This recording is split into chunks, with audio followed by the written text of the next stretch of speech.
let's talk about Ayuk for a second though. They're open to trading Ayuk because they want to save cash.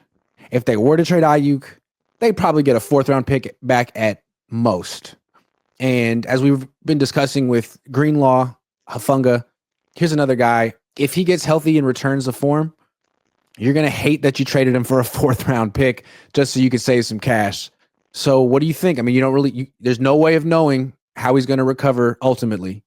He's due $22.8 million on April 1. Should they trade him to save the cash? I'm sure they would love to do that, and I think that's why I feel like it's a 30% chance to trade him if they could get like a 4th or especially a 3rd. They really hated that contract. Everyone I read, Mike Silver, Tim Kawakami, it's like, wow, they really hated that. And it's like, well, you know what? You guys had a chance. They really have no one to blame but themselves for the situation. Like, you guys waited. You guys were freaking over there, like, sitting on your hands for no reason. Like, you were asleep at the in the driver's seat, at the driver's wheel. For what? Like, it's not like it was unfound or new knowledge that there was like 15 other wide receivers due for a contract extension, but you guys chose to wait for some reason. I think even Aiyuk said on a podcast, it's like, yeah, we were close, or that were reported, yeah, we were close. And then the day happened of Devontae Smith or other contracts. Amon-Ra St. Brown, I think, his contract happened. And then it's like, whoa, wait a second.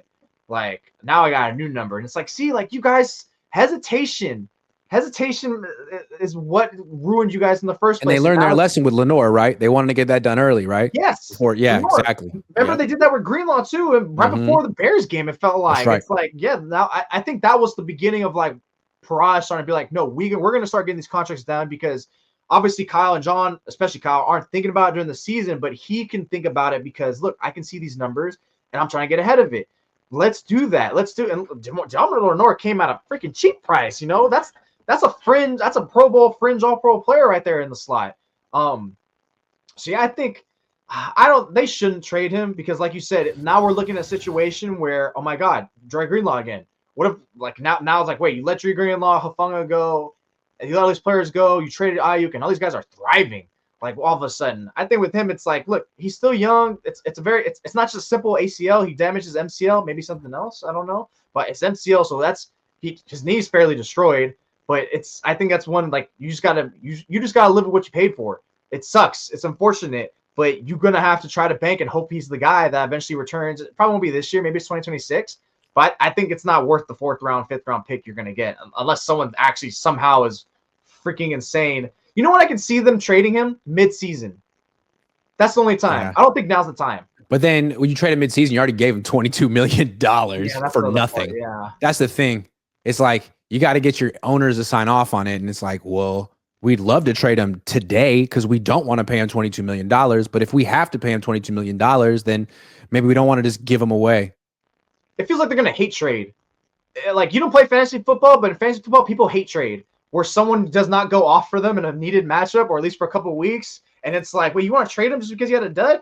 Get him off my team, and I can give him to them for an apple and some crackers. Like, what the heck? Like, okay, cool. Like, they're going to hate trade in fantasy football. For anyone watching, you guys all know there's always someone, maybe you're that person, who hate trades away or frustrate or anger, who rage trades. Rage trades, there we go. Not hate trade, it's rage trading. Yeah. Because they really do not like it. They did not like the contract they gave them. They feel like they got took them for a loop.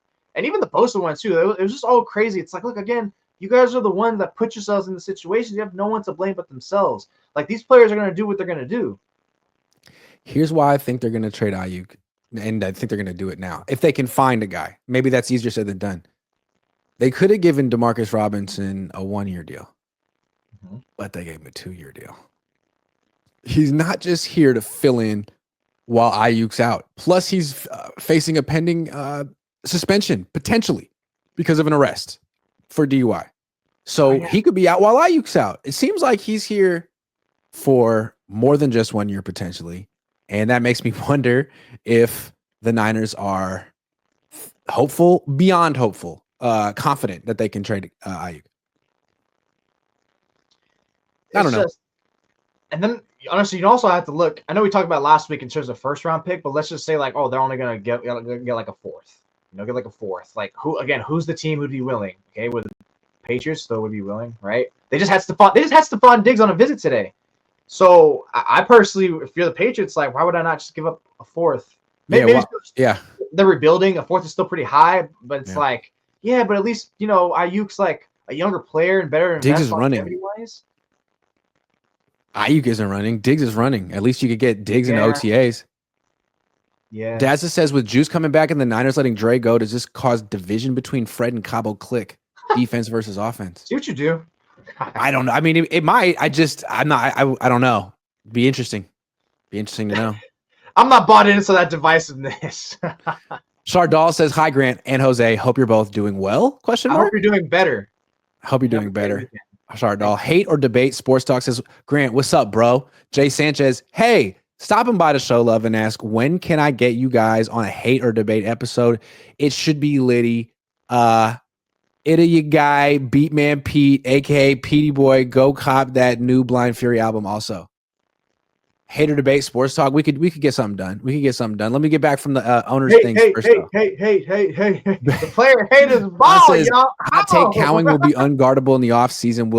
We will all look back and ask why he wasn't playing. Demo and Green are good DBs, and good DNs accelerate the development of young wide receivers. DBs accelerate the development of good. Okay.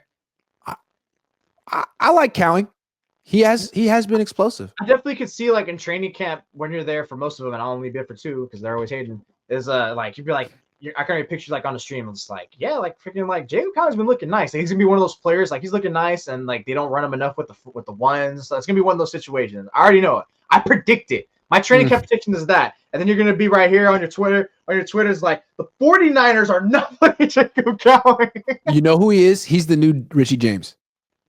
Oh God! Don't disrespect Jacob Cowing like that. Richie James was good. Richie James had a career. I always thought Richie James was underrated. Like should have been getting the Dante Pettis snaps all along.